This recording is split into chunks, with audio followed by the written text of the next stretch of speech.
Book 5, Part 2 of The Republic by Plato. This recording is in the public domain. Read by Bob Neufeld. Can there be any greater evil than discord and distraction and plurality where unity ought to reign, or any greater good than the bond of unity? Well, there cannot. And there is unity where there is community of pleasures and pains, where all the citizens are glad or grieved on the same occasions of joy and sorrow? No doubt. Yes, and where there is no common but only private feeling, a state is disorganized, when you have one half of the world triumphing and the other plunged in grief at the same events happening to the city or the citizens? Certainly. Such differences commonly originate in a disagreement about the use of the terms mine and not mine, his and not his. Exactly so. And is not that the best ordered state in which the greatest number of persons apply the terms mine and not mine in the same way to the same thing? Quite true. Or that again which most nearly approaches to the condition of the individual, as in the body, when but a finger of one of us is hurt, the whole frame drawn towards the soul as a centre and forming one kingdom under the ruling power therein, feels the hurt and sympathizes altogether with the part affected, and we say that the man has a pain in his finger, and the same expression is used about any other part of the body which has a sensation of pain at suffering or of pleasure at the alleviation of suffering. Very true, he replied, and I agree with you that in the best ordered state there is the nearest approach to this common feeling which you describe. Then when any one of the citizens experiences any good or evil, the whole state will make his case their own, and will either rejoice or sorrow with him? Yes, he said, that is what will happen in a well-ordered state. It will now be time, I said, for us to return to our state, and see whether this or some other form is most in accordance with these fundamental principles. Very good. Our state, like every other, has rulers and subjects. True. All of whom will call one another citizens. Of course. But is there not another name which people give to their rulers in other states? Generally they call them masters, but in democratic states they simply call them rulers. And in our state, what other name besides that of citizens do the people give the rulers? They are called saviors and helpers, he replied. And what do the rulers call the people? Their maintainers and foster fathers. And what do they call them in other states? Slaves. And what do the rulers call one another in other states? Fellow rulers. And what in ours? Fellow guardians. Did you ever know an example in any other state of a ruler who would speak of one of his colleagues as his friend, and of another as not being his friend? Yes, very often. And the friend he regards and describes as one in whom he has an interest, and the other as a stranger in whom he has no interest? Exactly.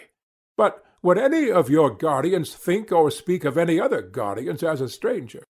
Certainly he would not, for every one whom they meet will be regarded by them either as a brother or sister, or father or mother, or son or daughter, or as the child or parent of those who are thus connected with him.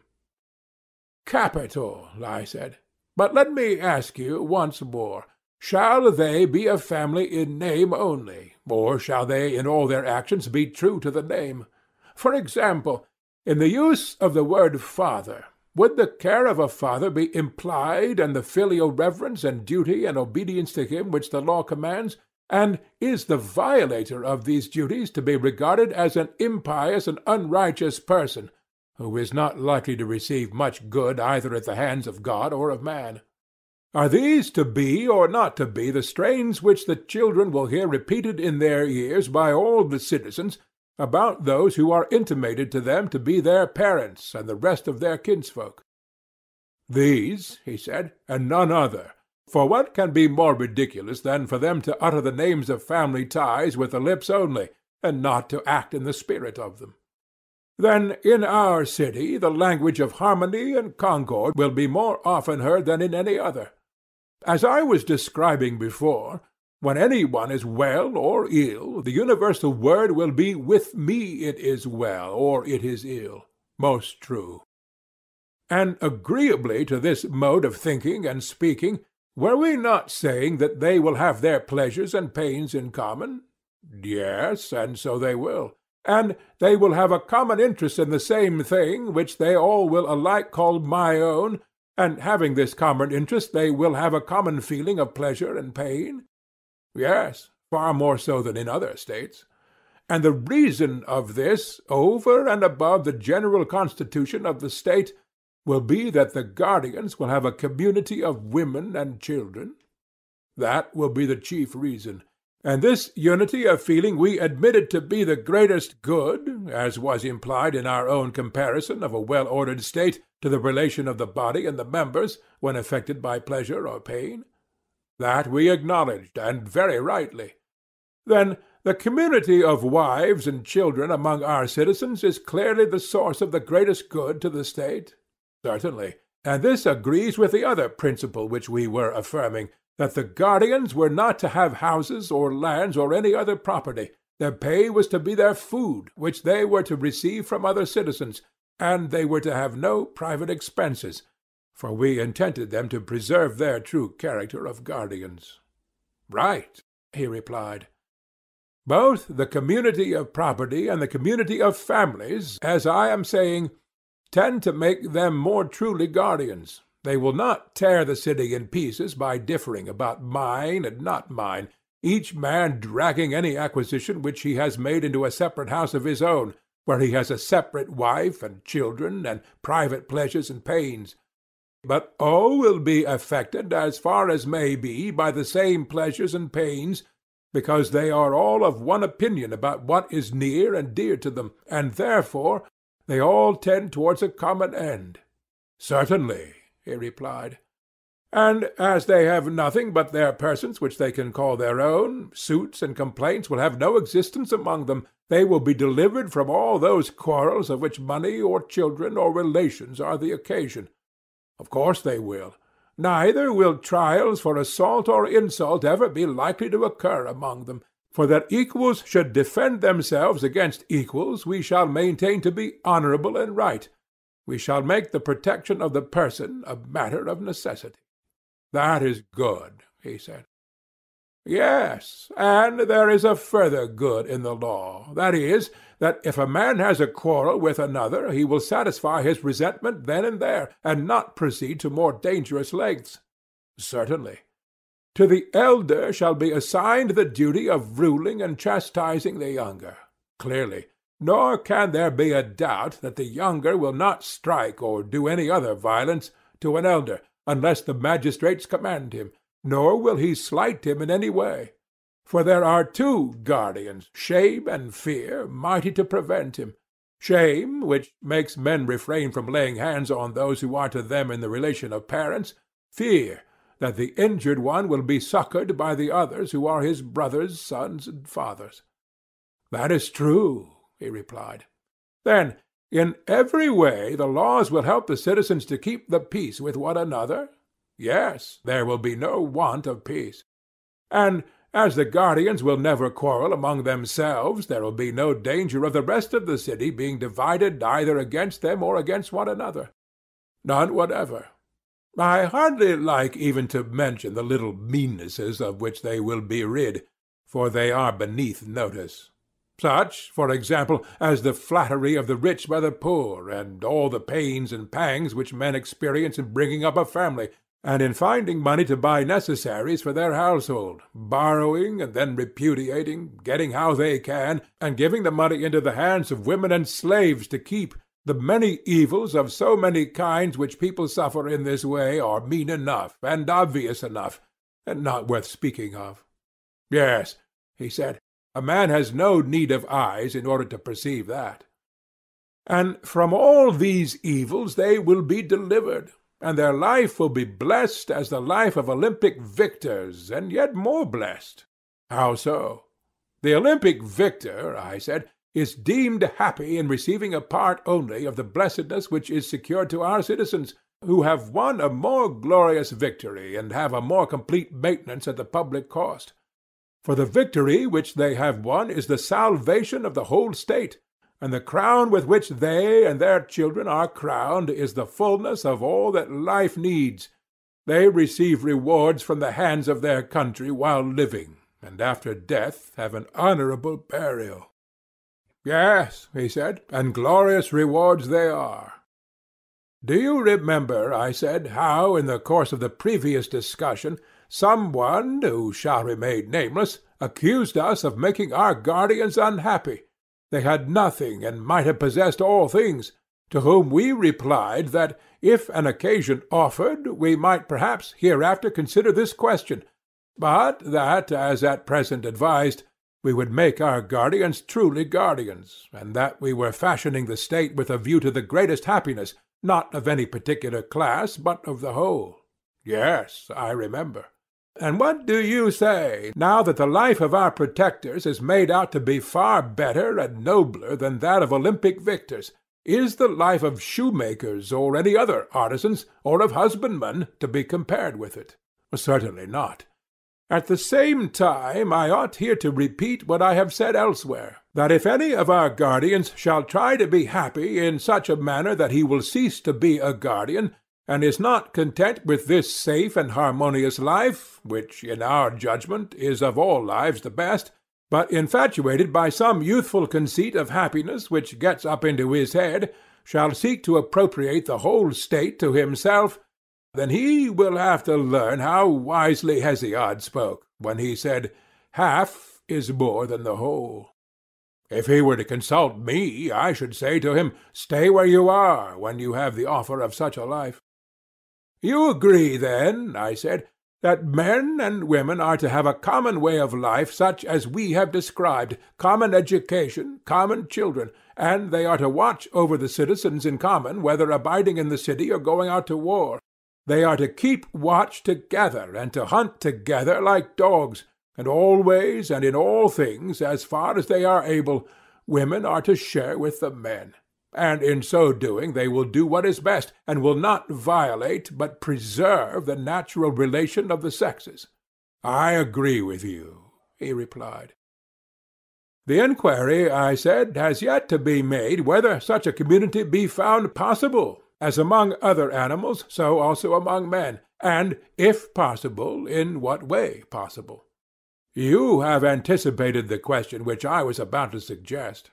There is no difficulty, I said, in seeing how war will be carried on by them. How? Why, of course they will go on expeditions together, and will take with them any of their children who are strong enough, that, after the manner of the artisan's child, they may look on at the work which they will have to do when they are grown up. And besides looking on, they will have to help and be of use in war, and to wait upon their fathers and mothers. Did you never observe in the arts how the potter's boys look on and help, long before they touch the wheel? Yes, I have. And shall potters be more careful in educating their children, and in giving them the opportunity of seeing and practising their duties, than our guardians will be? The idea is ridiculous, he said. There is also the effect on the parents, with whom, as with other animals, the presence of their young ones will be the greatest incentive to valor. That is quite true, Socrates, and yet, if they are defeated, which may often happen in war, how great the danger is! The children will be lost as well as their parents, and the state will never recover. True, I said, but would you never allow them to run any risk? I am far from saying that. Well, but if they are ever to run a risk, should they not do so on some occasion when, if they escape disaster, they will be the better for it? Clearly. Whether the future soldiers do or do not see war in the days of their youth is a very important matter, for the sake of which some risk may fairly be incurred. Yes, very important. This, then, must be our first step, to make our children spectators of war, but we must also contrive that they shall be secured against danger. Then all will be well. True. Their parents may be supposed not to be blind to the risks of war, but to know, as far as human foresight can, what expeditions are safe and what dangerous. That may be assumed. And they will take them on the safe expeditions and be cautious about the dangerous ones. True. and they will place them under the command of experienced veterans who will be their leaders and teachers. Very properly. Still, the dangers of war cannot be always foreseen. There is a good deal of chance about them. True. Then against such chances the children must be at once furnished with wings, in order that in the hour of need they may fly away and escape. What do you mean? He said. I mean that we must mount them on horses in their earliest youth, and when they have learnt to ride, take them on horseback to see war. The horses must not be spirited and warlike, but the most tractable, and yet the swiftest that can be had. In this way they will get an excellent view of what is hereafter to be their own business, and if there is danger, they have only to follow their elder leaders and escape. I believe that you are right, he said. Next, as to war, what are to be the relations of your soldiers to one another and to their enemies? I should be inclined to propose that the soldier who leaves his rank or throws away his arms, or is guilty of any other act of cowardice, should be degraded into the rank of a husbandman or artisan. What do you think? By all means, I should say. And he who allows himself to be taken prisoner may as well be made a present of to his enemies. He is their lawful prey, and let them do what they like with him. Certainly. But the hero who has distinguished himself, what shall be done to him? In the first place, he shall receive honor in the army from his youthful comrades. Every one of them in succession shall crown him. What do you say? I approve. And what do you say to his receiving the right hand of fellowship? To that, too, I agree. But you will hardly agree to my next proposal. What is your proposal? That he should kiss and be kissed by them. Most certainly, and I should be disposed to go further, and say, let no one whom he has a mind to kiss refuse to be kissed by him while the expedition lasts, so that if there be a lover in the army, whether his love be youth or maiden, he may be more eager to win the prize of valor. Capital, I said. That the brave man is to have more wives than others has been already determined, and he is to have first choices in such matters more than others, in order that he may have as many children as possible. Agreed. Again, there is another manner in which, according to Homer, brave youths shall be honored, for he tells how Ajax, after he had distinguished himself in battle, was rewarded with long chines, which seems to be a compliment appropriate to a hero in the flower of his age, being not only a tribute of honor, but also a very strengthening thing. Most true, he said. Then in this, I said, Homer shall be our teacher, and we too, at sacrifices and on like occasions, will honor the brave according to the measure of their valor, whether men or women, with hymns and those other distinctions which we are mentioning. Also with seats of precedence, and meats, and full cups, and in honoring them, we shall be at the same time training them. That, he replied, is excellent. Yes, I said, and when a man dies gloriously in war, shall we not say, in the first place, that he is of the golden race? To be sure. Nay, have we not the authority of Hesiod for affirming that when they are dead, they are holy angels upon the earth, authors of good, averters of evil, the guardians of speech-gifted men? Yes, and we accept his authority. We must learn of the god how we are to order the sepulture of divine and heroic personages, and what is to be their specific distinction, and we must do as he bids, by all means. And in ages to come we will reverence them and kneel before their sepulchres as at the graves of heroes, and not only they, but any who are deemed preeminently good, whether they die from age or in any other way, shall be admitted to the same honors. That is very right, he said. Next, how shall our soldiers treat their enemies? What about this? In what respect do you mean? Well, first of all, in regard to slavery. Do you think it right that Hellenes should enslave Hellenic states, or allow others to enslave them, if they can help? Should not their custom be to spare them, considering the danger which there is that the whole race may one day fall under the yoke of the barbarians? To spare them is infinitely better. Then no Hellene should be owned by them as a slave.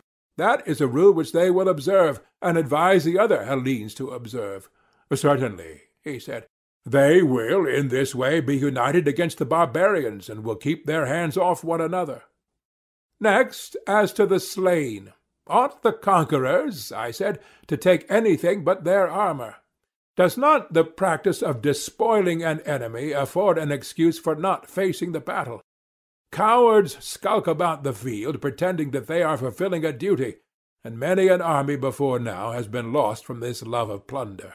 Very true. And is there not illiberality and avarice in robbing a corpse, and also a degree of meanness and womanishness in making an enemy of the dead body when the real enemy has flown away and left only his fighting gear behind him?